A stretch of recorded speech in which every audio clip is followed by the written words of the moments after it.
তোমাদের এক দফা দাবিটা আসলে কি? হারুন স্যারের পদত্যাগ। কেন? একদিন আমি ওনার অফিসে গেছিলাম, তো আমাদের প্রশ্নে 12টা প্রশ্ন দেওয়া হয়েছে, সময় 1 ঘন্টা, কিন্তু মেয়েদের দেওয়া হয়েছে 2 ঘন্টা।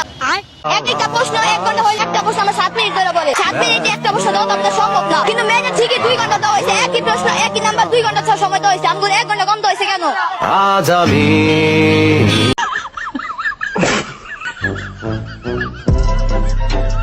হ্যালো গাইস, কেমন আছেন সবাই? আশা করি সবাই ভালো আছেন। আজকের এই ভিডিওতে দেখাবো অস্থির বাঙালিদের কিছু অস্থির সব কর্মকাণ্ড, যা দেখে আস্তে আস্তে আপনার পেট ব্যথা হয়ে যাবে, গ্যারান্টি দিচ্ছি।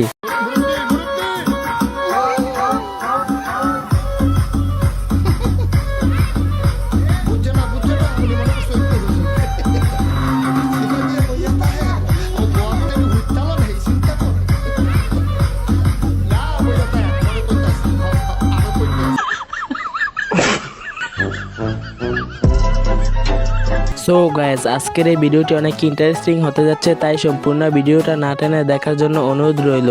আর যদি আমাদের চ্যানেলে নতুন হয়ে থাকুন তাহলে সাবস্ক্রাইব করতে ভুলবেন না। সো আজেরা বকবক না করে জলদি ভিডিওটি শুরু করি।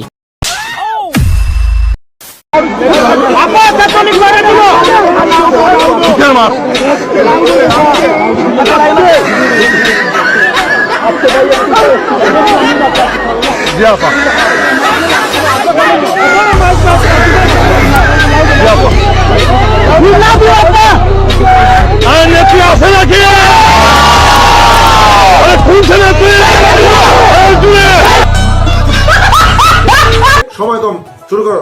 সো গাইজ, শুরুতে দেখে আসি টিকটক এবং সোশ্যাল মিডিয়া কাঁপানো কিছু অস্থির ভিডিও, যা দেখে আপনিও বলবেন আরে এরা কারা। পরীক্ষা দিব না কারণ আমাদের অনেক সমস্যা। আমরা এইচএসসি যে এক্সামগুলো দিয়ে ফেলছি সেগুলো দিয়ে ফেলছি, আর বাকি যে এক্সামগুলো আছে ওইগুলোর উপরে এসএসসির ভিত্তিতে আমাদের মার্কস ম্যাপিং করে দেওয়া হোক, এটা হচ্ছে আমাদের দাবি। আমাদের কোনো অটো পাসের দাবি না। কারো হাতে গুলি লাগছে, কারো পায়ে গুলি লাগছে, কারো হাত ভাঙছে, কারো পা ভাঙছে, ওরা তো এক্সাম দিতে পারবে।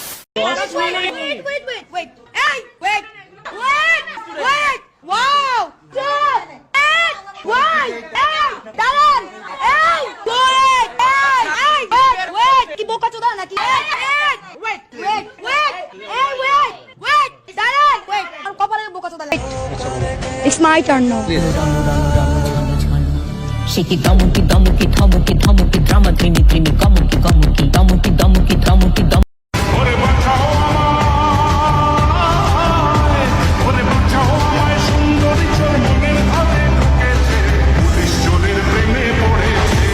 ভাগ্য ভালো দেশটা 1971 সালে স্বাধীন হয়ে গিয়েছিল, আর না হলে বাঙালিদের এরকম কর্মকাণ্ড দেখে পাকিস্তান সরকার নিজেরাই যুদ্ধ ঘোষণা করত।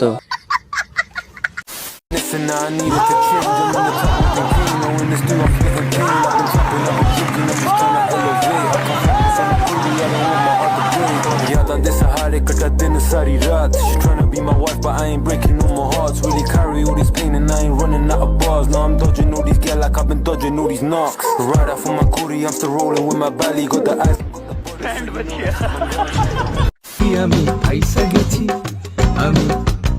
ভাই, প্রথমে এদেরকে দেখে বাঘের বাচ্চা মনে হয়েছিল, কিন্তু পরে দেখি এরা তো বিলাইয়ের বাচ্চা।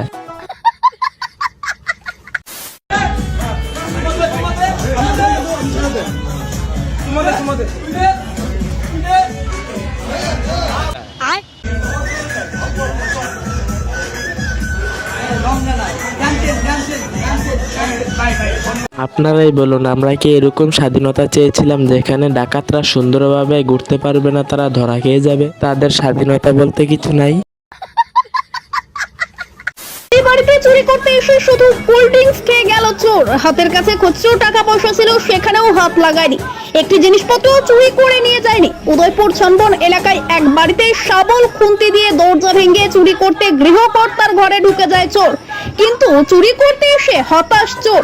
প্রথমে দরজা ভেঙে ঘরে ঢুকে, তারপর আলমারি ভেঙে, কিন্তু হাত লাগায়নি সোনা গয়না কিছুই। তাই ঘরের জিনিসপত্র সব লন্ডভন্ড করে হাতের সামনে থাকা মাউন্টেন ডিউ খেয়ে চলে গেল চোরের দল।